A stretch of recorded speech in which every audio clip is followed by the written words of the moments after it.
Captain Daeho Kim stood on the bridge of the UNS Defiant, staring at the view screen with his arms crossed. The coffee in his mug had gone cold an hour ago, but he hadn't noticed. Nobody on the bridge had moved much in the last 60 minutes. They were all watching the same thing. The alien fleet hung in space like a wall of metal and lights. Daeho had counted 200 ships in the first few minutes, then stopped counting. There were too many. Each ship was massive, easily 3 times the size of anything humanity had ever built. They had appeared at the edge of Earth's orbital defense zone without warning, just materialized out of nothing like they owned the place. "Captain, we're receiving another transmission," said Communications Officer Young Jae Co. His voice was steady, but Daeho could see the young man's hands shaking slightly over his console. "Put it through," Daeho said. The view screen changed. The alien ships disappeared, replaced by a face that was almost reptilian but not quite. The creature had 4 eyes arranged in a diamond pattern, skin that looked like polished stone, and a mouth that didn't move the way mouths should move. When it spoke, the words came through in perfect English, though there was a delay that suggested machine translation.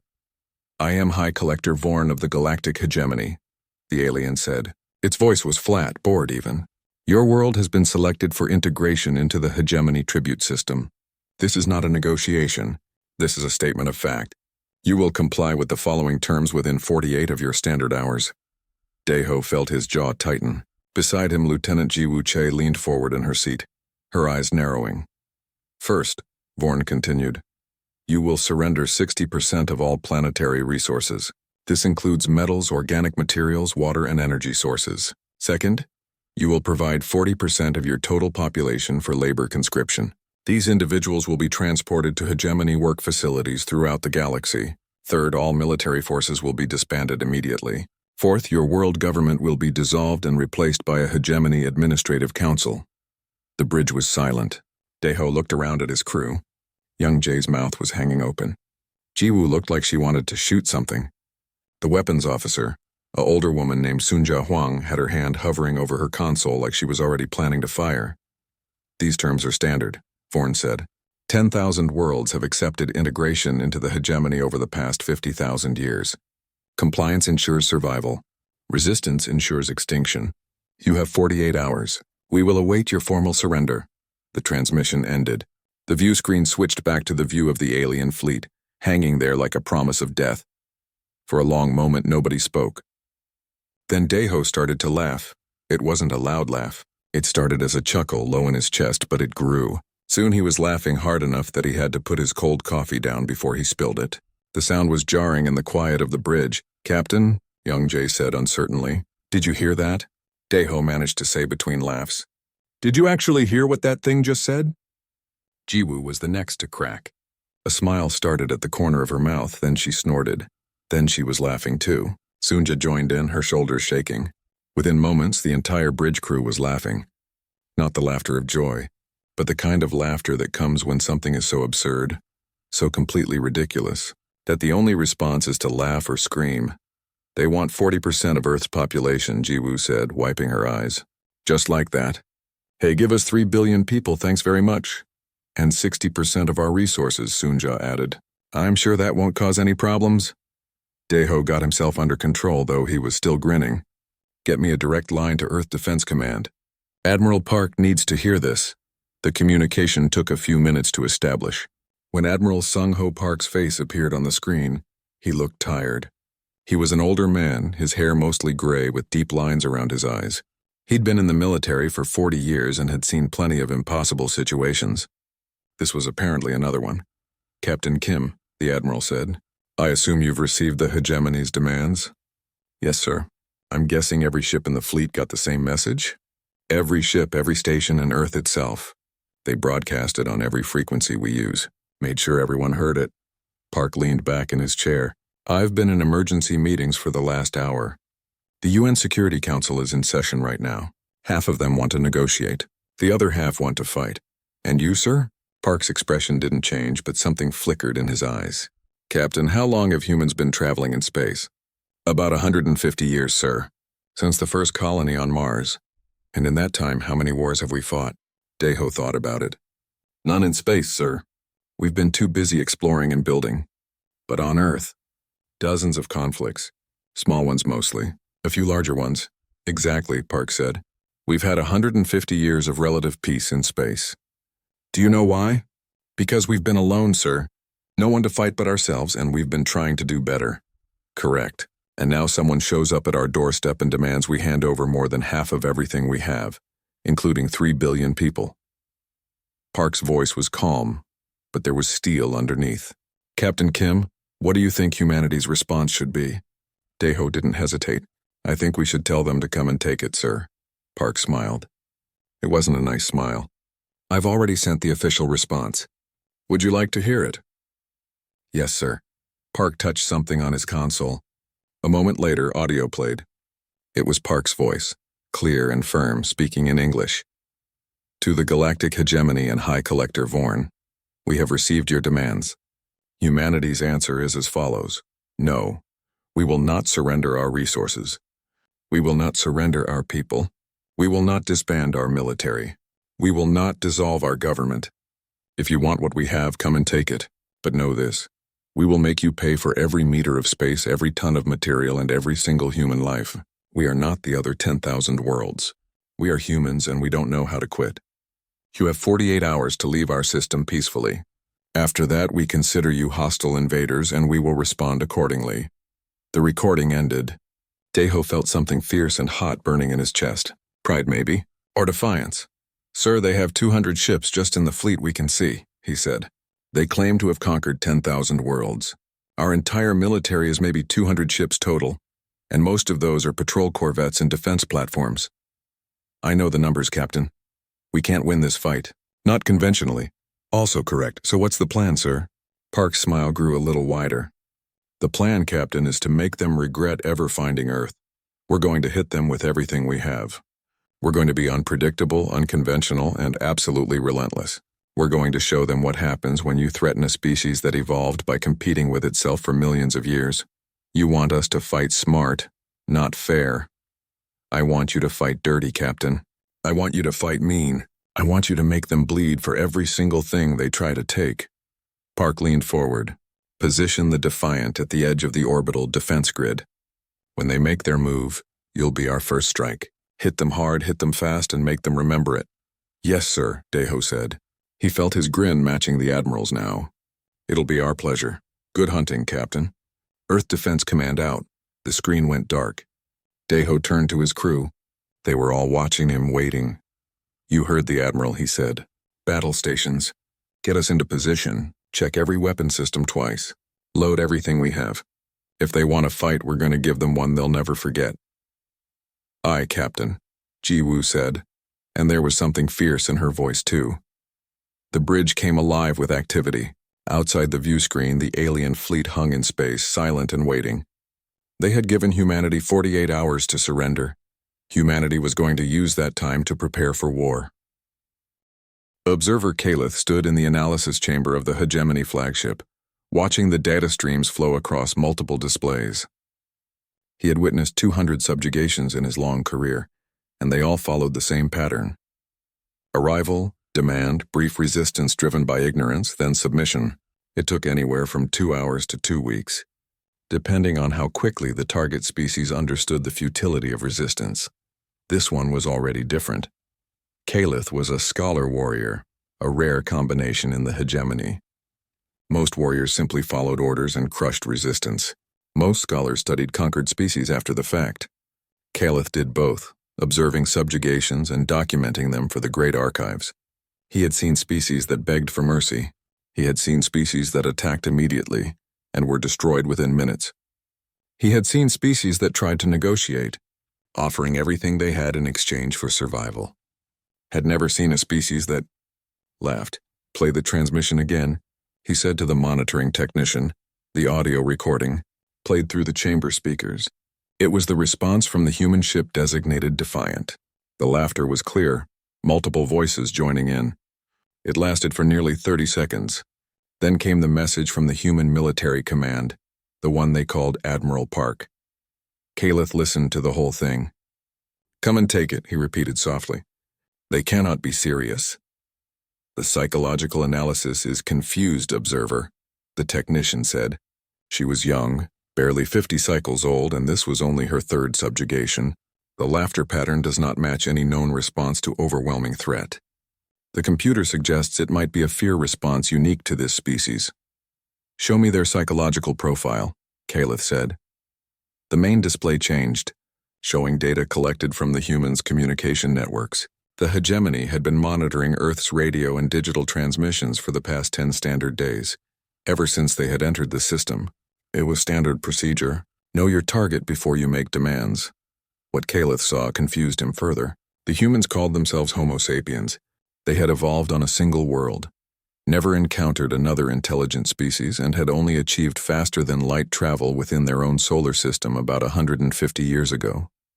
By hegemony standards, they were barely out of the primitive stage. They should be terrified, Calith said. They have minimal space capability. Their weapons technology is crude. They still use chemical propulsion for basic transportation on their homeworld. Why are they not afraid? The technician brought up another file. Observer. There is something unusual in their cultural database. They have extensive records of something they call wars, internal conflicts between different groups of their own species. All species have internal conflicts before unification. Show me something relevant. The technician hesitated. Observer, the conflicts did not stop at unification. They continued. Even after they achieved global communication and formed a unified world government, they continued to fight each other. That made Calith pause. That makes no sense. Once a species is unified and begins space exploration, internal conflict becomes inefficient. Resources are directed outward. Perhaps you should see this, the technician said, and brought up a file labeled Human Military History. Calith began to read. Then he read more. After an hour, he called for High Collector Vorn. Vorn arrived in the analysis chamber looking annoyed. He was a high-ranking hegemony official, responsible for tribute collection across this entire galactic sector. He had overseen 500 successful subjugations. He did not like to be bothered with details.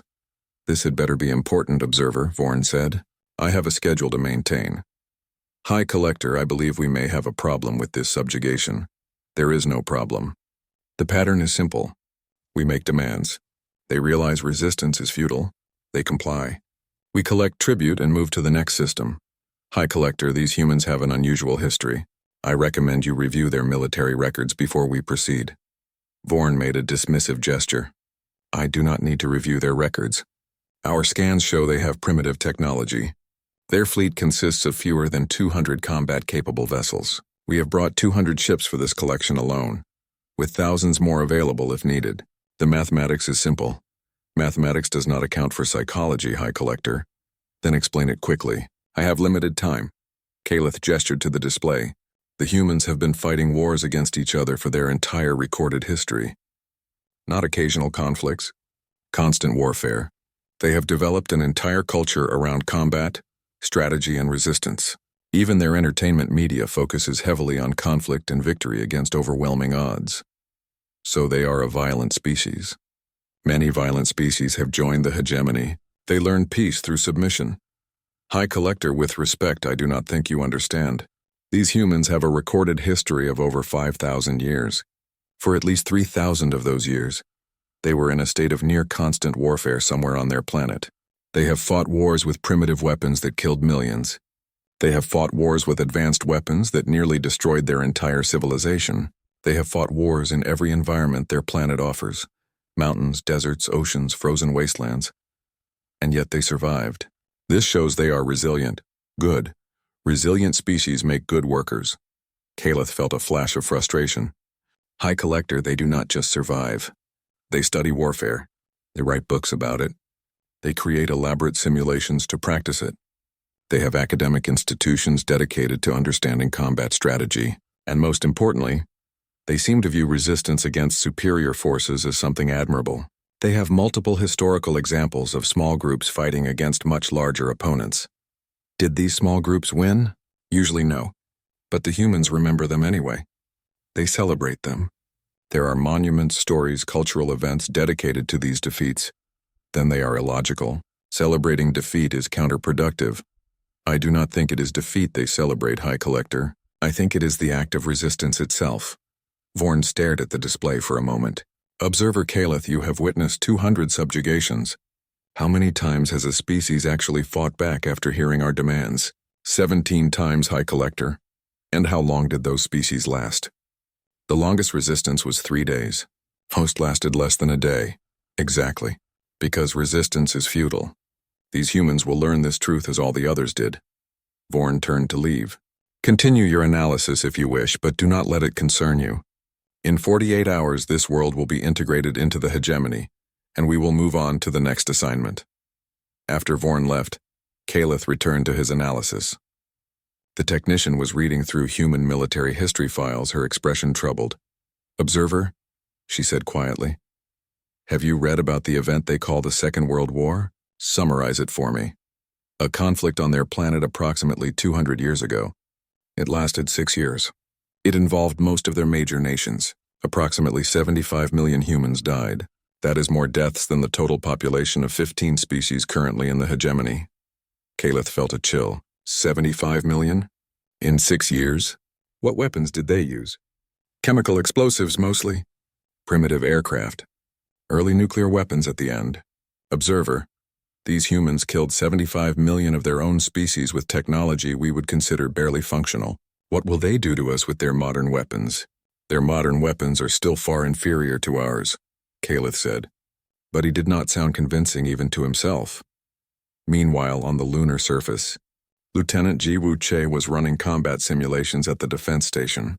She had been at this for 6 hours straight, ever since the alien demands came through.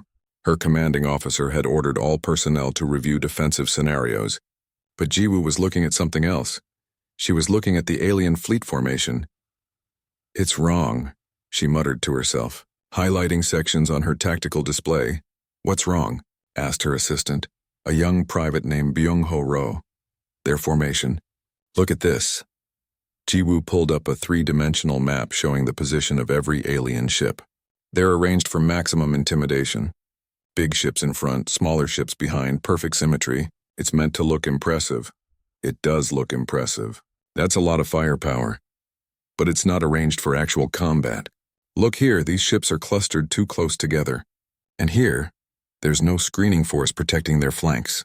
And their biggest ships are all in the front line where they're the most vulnerable. Byung-ho leaned closer.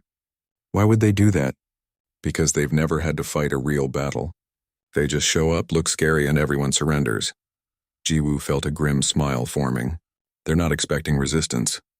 They're expecting theater. She began running a new simulation, feeding in aggressive attack patterns against the alien formation. The computer showed multiple scenarios. Most of them resulted in Earth's destruction, but a few showed something interesting. If Earth forces hit fast and hard at specific points, they could break the formation. The aliens would have to reorganize, and reorganization took time. Time was a weapon all by itself. Min-seo Lee sat in her office at UN headquarters, looking at the strangest assignment of her life. As the cultural liaison officer for the United Nations, her job was usually to coordinate international cultural exchanges, manage diplomatic ceremonies, and occasionally deal with disputes over historical artifacts. Now she was supposed to respond to an alien demand for cultural submission. The hegemony's latest transmission had included a long list of requirements. Earth was to provide complete documentation of its culture, history, and social structures. All cultural works were to be registered with the hegemony for evaluation. Any cultural practices deemed incompatible with hegemony standards would be eliminated. Languages would be standardized. History would be edited to reflect Earth's new position as a tribute world. Min-seo read through the demands 3 times, then started laughing. She couldn't help it. The demands were so absurd, so completely disconnected from reality, that laughter was the only reasonable response. Her assistant, a young intern named Taemin Oh, looked worried. Ma'am, are you okay? I'm fine, Taemin. I'm just reading the part where they want us to edit our history books to make their conquest sound like a good thing, as if we would actually do that. So what are we going to do? Min-seo thought about it for a long moment. The UN Security Council had already decided humanity's official position. No surrender, no submission, no compromise. Admiral Park had made it clear that Earth was going to fight. But fighting wasn't just about weapons and ships. It was also about ideas, culture, and understanding your enemy. We're going to give them exactly what they asked for, Minseo said. We're going to send them our complete cultural database. But won't that give them information about us? Won't that help them? Oh, it will definitely give them information. Minseo pulled up her computer and started typing. Get me access to every historical database we have. Military history, political history, social history, everything. And get me the files for art, music, literature, and film. All of it, all of it? Ma'am, that's thousands of years of content. I know. Let's make sure they get every bit of it. It took 12 hours to compile everything. Minseo worked through the night, selecting files and organizing them into a massive data package. She included military history from every human culture. The ancient Spartans holding the pass at Thermopylae against a Persian army 100 times their size. The Vietnamese fighting off 3 separate invasions over 1,000 years. The Finnish Winter War, where a tiny nation stopped the Soviet Union dead in its tracks. Korea's history of resisting invasions from larger neighbors. Every underdog story. Every desperate last stand, every victory against impossible odds. She included political philosophy too. Texts about revolution, resistance, and the rights of free people. Documents from the American Revolution, the French Revolution, anti-colonial movements across Africa and Asia.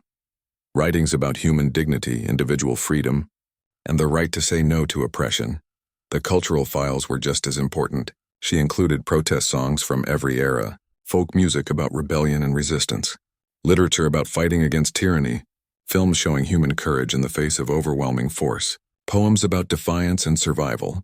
And she included the failures too, the battles humanity lost, the rebellions that were crushed, the resistance movements that were destroyed. Because those stories were just as important. They showed that humanity kept fighting even when fighting was hopeless. By dawn, the package was ready. It was enormous, easily several petabytes of data. Taiman looked exhausted just thinking about it. They're never going to read all of this, he said. They don't have to read all of it, Minseo replied. They just have to start reading. And once they start, they'll understand what they're dealing with. She sent the package with a simple cover message. You requested information about human culture and history. Here it is, all of it. Study it carefully. You're going to need to understand what you're up against. The package arrived at the Hegemony flagship 6 hours later. The communication technician who received it immediately called Observer Calith. Observer, we have received the human cultural database you requested. Good. How large is it? Approximately 5.2 petabytes, Observer. Calith paused. That cannot be correct. Repeat the size, 5.2 petabytes. It is the complete cultural and historical record of their species. That is, extensive. Very well. Begin analysis. I want a summary of key points within 12 hours. Observer, at current processing speed, a complete analysis will take approximately 400 hours. Then give me the summary. Start with military history. The first report came back 2 hours later. Calith read it in his private chamber, and with each page he felt more uneasy. The technician had highlighted several key examples from human military history. The Battle of Thermopylae. 300 Spartan warriors and their allies holding a narrow pass against a Persian army of perhaps 100,000.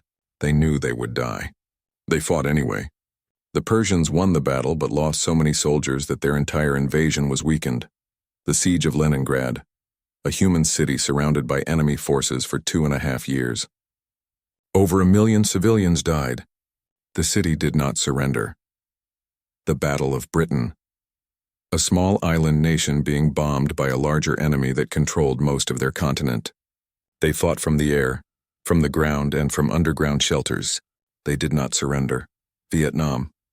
A small nation fighting off 3 major powers over 30 years. They won. Calith called for a meeting with the flagship's tactical officers. He brought the senior combat commander, a veteran warrior named Torvin who had participated in 50 subjugations. Commander Torvin, I need your assessment of human military capability. Torvin pulled up the scan data. Their technology is primitive. Their largest ships are barely the size of our scout vessels. Their weapons use kinetic projectiles and basic energy systems. In a direct confrontation, we would destroy their entire fleet in less than an hour. That is the assessment I expected. Now read this. Calith handed him the historical file. Torvin read silently for several minutes. His expression did not change, but Calith noticed his hands tightening on the tablet. This is accurate data, Torvin asked. It comes directly from their own historical archives. We have verified it against their cultural media. It is accurate. Then these humans are insane. These battles they celebrate, most of them are defeats. Why do they celebrate defeats? I have been studying that question, Calith said. I believe they are not celebrating the defeats themselves. They are celebrating the act of resistance, the willingness to fight even when victory is impossible. But that is tactically irrational. Yes. And it is also terrifying. Consider this. In their Second World War, one of their nations launched a surprise attack on another nation's military base. The attacked nation had superior resources, but the attacking nation had superior position and initial advantage. The logical outcome would be negotiated peace. Instead, the attacked nation fought back with such fury that they completely destroyed the attacking nation's military capability within 4 years. They did not stop until the attacking nation surrendered unconditionally. Torvin was quiet for a moment. What level of casualties did they accept? Approximately 400,000 military deaths and no civilian cities spared from strategic bombing. The nation that lost accepted over 3 million military deaths and 2 entire cities destroyed by nuclear weapons before surrendering. Nuclear weapons. They used weapons of mass destruction against each other. Twice. And then they continued existing as a species and agreed to limit such weapons voluntarily. Commander, these humans have nearly destroyed themselves multiple times. They have come close to extinction through their own warfare, and yet they are still here, still fighting, still refusing to quit. Torvin put down the tablet. Observer, I recommend we increase our force estimate. We should request additional ships before proceeding with subjugation. High Collector Vorn will not agree. He believes the humans will surrender as all others have. Then High Collector Vorn is making a mistake. Before Calith could respond, another alert came through. A second data package had arrived from Earth, this one specifically addressed to the hegemony's leadership. It was a video message. Calith played it on his main display. A human woman appeared on screen. She was middle-aged with dark hair and calm eyes. She wore what appeared to be a formal diplomatic outfit. When she spoke, the translation software rendered her words in hegemony standard language. My name is Min Seo Lee. I am the Cultural Liaison Officer for the United Nations of Earth. You have demanded our cultural submission. I have sent you our complete historical record so you understand exactly what you're asking for. Min Seo's image was replaced by rapidly changing pictures. Ancient warriors with bronze weapons, medieval knights in armor, soldiers in trenches during the First World War, fighter pilots during the Second World War, modern soldiers in combat gear. The images flashed past, hundreds of them, thousands. This is what we are, Min Seo's voice continued. We are a species that has spent its entire existence in conflict. We have fought wars with swords and spears. We have fought wars with guns and tanks. We have fought wars with aircraft and missiles. We have fought wars in forests. Commander Jae Sung-bae checked his ship's systems for the 5th time in an hour. Everything was green. Everything was ready. Everything was about to go completely insane, but at least the Hwaseong was ready for it. The Hwaseong was a corvette, one of Earth's smallest military ships. It had a crew of 20, light armor, and weapons that would barely scratch the paint on one of the massive alien battleships currently hanging in orbit around Mars. Jae-sung commanded a squadron of 12 such corvettes, all positioned in the Mars defense zone. Against 200 alien warships, it was like bringing a knife to a gunfight, except the knife was actually a toothpick. Commander, we're receiving the signal, said his communications officer, a young woman named Hyojin Park. The 48-hour deadline has expired. Admiral Park is broadcasting the final warning to the hegemony fleet. Jae-sung pulled up the transmission on his command console. He heard Admiral Park's voice, calm and clear. This is Admiral Sung-ho Park of Earth Defense Command. You have had 48 hours to leave our system peacefully. You have chosen to remain. We therefore consider you hostile invaders. All human forces are authorized to engage. May whatever gods you believe in have mercy on you because we won't. All ships, battle stations, Jae-sung ordered. Prepare for combat maneuvers. This is not a drill. His crew moved with practiced efficiency, though Jae-sung could see the tension in their movements. They had trained for combat situations, but training was different from the real thing. Nobody in his crew had ever fought an actual space battle. Humanity hadn't had a space battle in all of its history. This was going to be humanity's first and probably its last. "Commander, the alien fleet is moving," reported his tactical officer, Sang Woo Ki. "They're forming an attack pattern.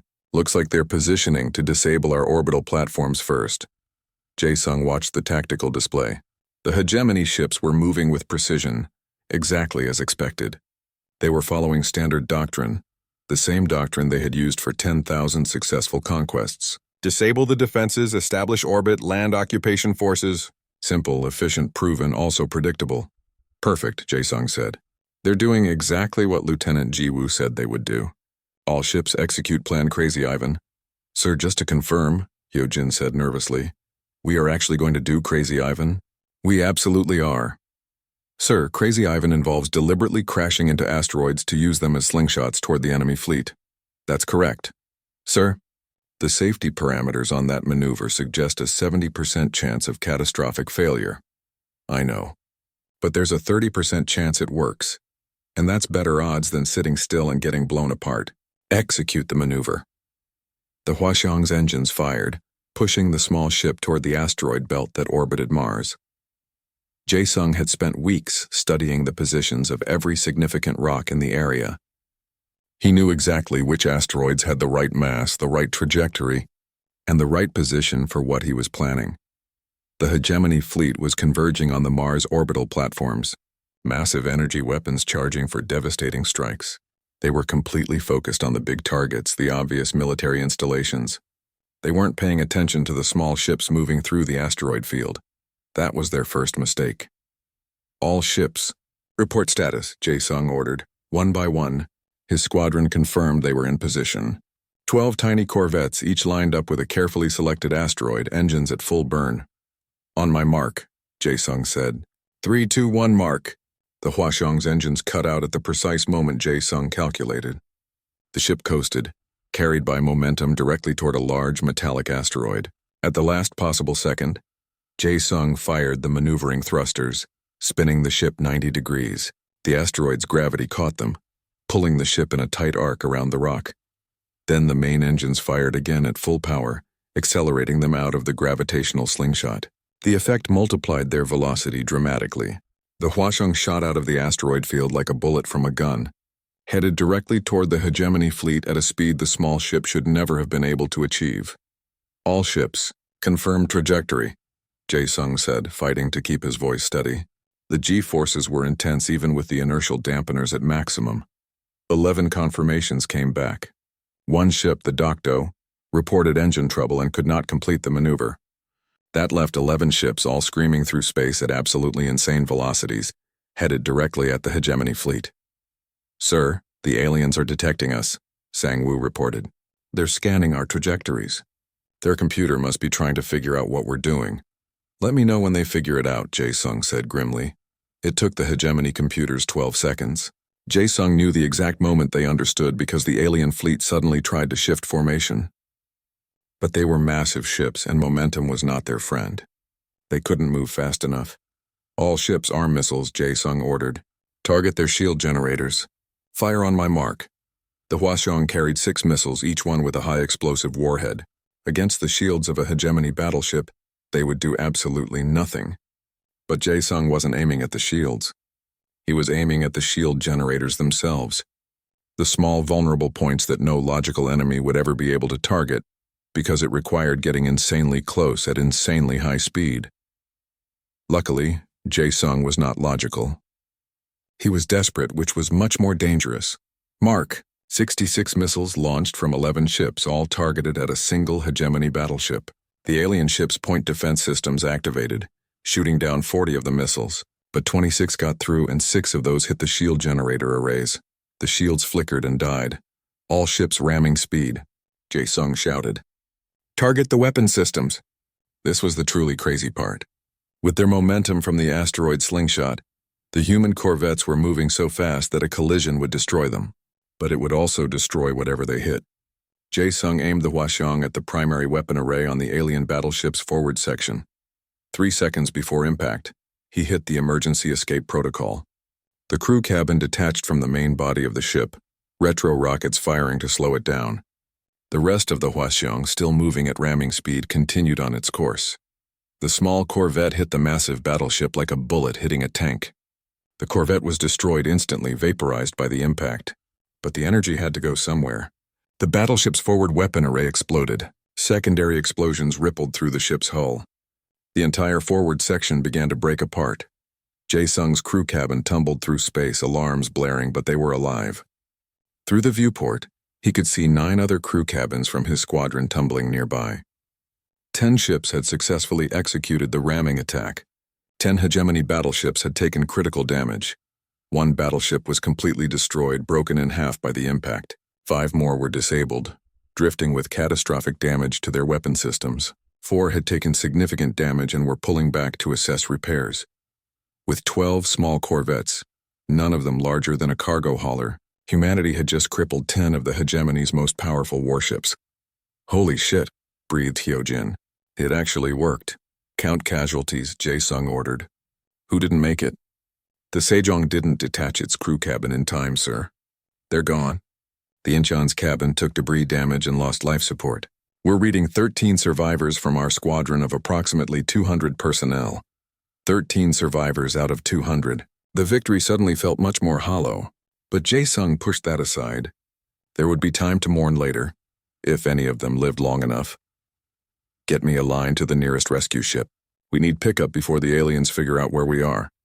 Meanwhile, on the hegemony flagship, chaos reigned. High Collector Vorn stared at the tactical display in absolute shock. 10 ships. 10 valuable battleships, each representing decades of construction and billions in resources, damaged or destroyed in less than a minute. By an enemy that should not have been capable of threatening them at all. How did this happen? Vorn demanded. How did they move so fast? The tactical officer was frantically reviewing the data. High Collector, they used their own solar system against us. They used gravitational assists from asteroids to achieve velocity far beyond their ship's normal capabilities.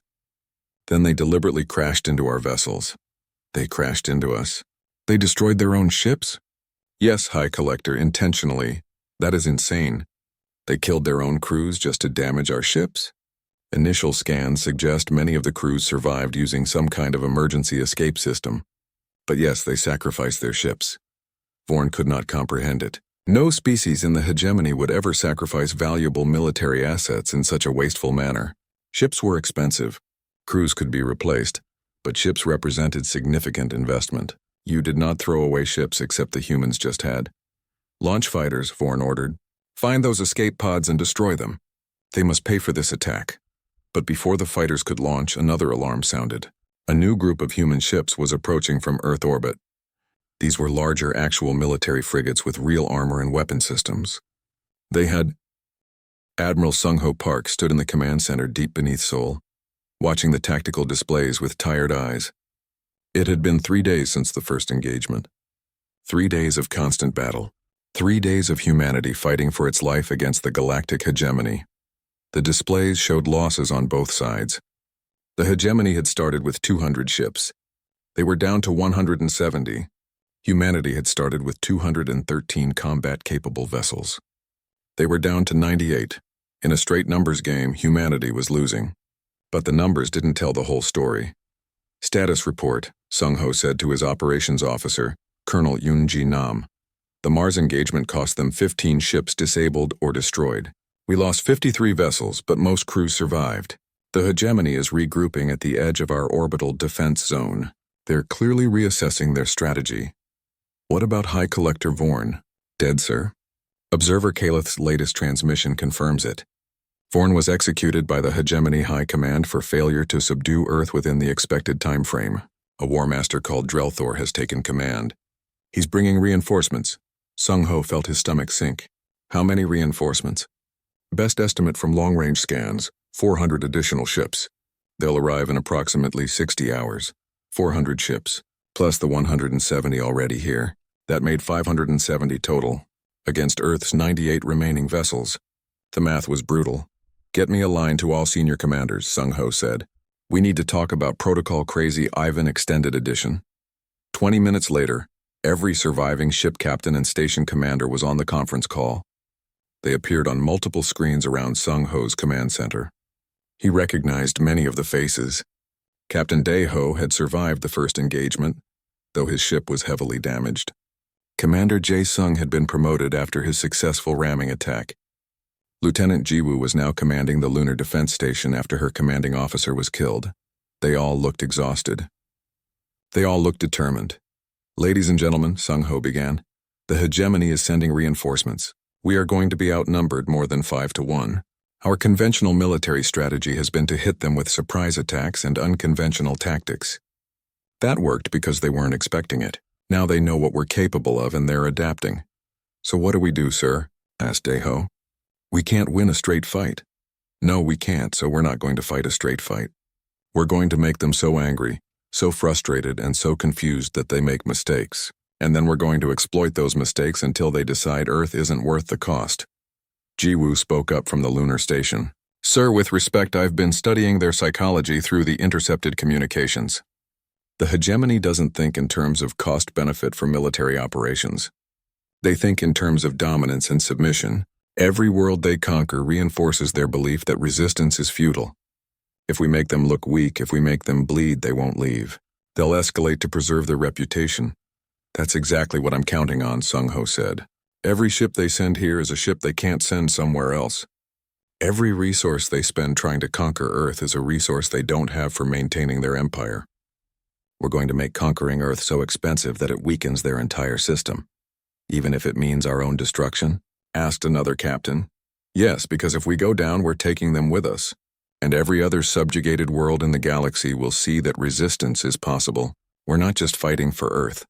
We're fighting to show the rest of the galaxy that the hegemony can be beaten." There was silence on the call. Then Daeho started laughing. It was the same kind of laughter he'd had when the hegemony first made their demands. The laughter of someone who had decided that if they were going down, they were going down fighting. "So what's the plan, Admiral?" Daeho asked. "First, we arm everything that can fly. Military vessels, civilian transports, mining ships, cargo haulers. If it has an engine and can mount a weapon, it becomes part of our fleet. Second, we activate the secret weapons." "Secret weapons, sir?" Sung-ho smiled grimly. "Did you really think humanity has been in space for 150 years and hasn't been planning for this? Every paranoid science fiction story, every alien invasion movie, every doomsday scenario we imagined, we prepared for all of it. We just didn't tell anyone because it seemed crazy. Well, now crazy is exactly what we need." He pulled up a new tactical display. It showed the asteroid belt, the Kuiper belt, and various points throughout the solar system. Each point was marked with a small icon. For the past 70 years, every mining operation, every deep space mission, every scientific research station has had a secondary purpose. We've been hiding weapons throughout the solar system: kinetic kill vehicles, nuclear mines, antimatter bombs, automated defense platforms. We buried them in asteroids, hid them on moons, disguised them as space junk. The hegemony scanned our system when they arrived, but they were looking for active military installations. They didn't look for dormant weapons. The commanders stared at the display. There were thousands of icons, thousands of hidden weapons scattered throughout the solar system like deadly seeds waiting to sprout. "My God," breathed Jiwoo. "How did we keep this secret?" Compartmentalization. Each project was separate, managed by different teams who didn't know about the others. The only people who knew the full scope were me and a handful of others in the deepest levels of Earth Defense Command. We called it Operation Paranoid, because apparently being paranoid about alien invasion was the smartest thing humanity ever did. Sung-ho began assigning targets. Each commander received coordinates for hidden weapons in their operational area. They would activate the weapons and use them in the coming battle. Meanwhile, in the asteroid belt research facility, Dr. Yejin Kang was having the best day of her career. She was a weapons engineer, and for the past 15 years she had been working on classified projects that everyone said were a waste of money. Kinetic weapons, asteroid bombers, gravity manipulation devices, all the crazy ideas that the military funded but never expected to use. Now every single one of her projects was being activated. "Dr. Kang, we need the velocity calculations for Project Hammer," said her assistant. A young engineer named Woo Jin Lim. Project Hammer was simple in concept, terrifying in execution. Take a large asteroid, hollow it out, fill it with engines, and turn it into a giant bullet. The asteroid she had selected was 3 kilometers long and made mostly of iron nickel. Once accelerated to sufficient speed, It would have the kinetic energy of several hundred nuclear weapons. Calculations are complete, Yejin said. If we fire it now, it will reach the hegemony fleet position in approximately 6 hours. Impact velocity will be 0.05% of light speed. And if they try to intercept it? The asteroid is solid metal. Their energy weapons will vaporize the surface, but they'll need sustained fire to destroy it completely. And while they're shooting at the asteroid, they're not shooting at our ships. You're using a 3-kilometer asteroid as a distraction. I'm using a 3-kilometer asteroid as a weapon and a distraction. If it hits, it destroys whatever it hits. If it misses or gets destroyed, it forces them to waste time and ammunition.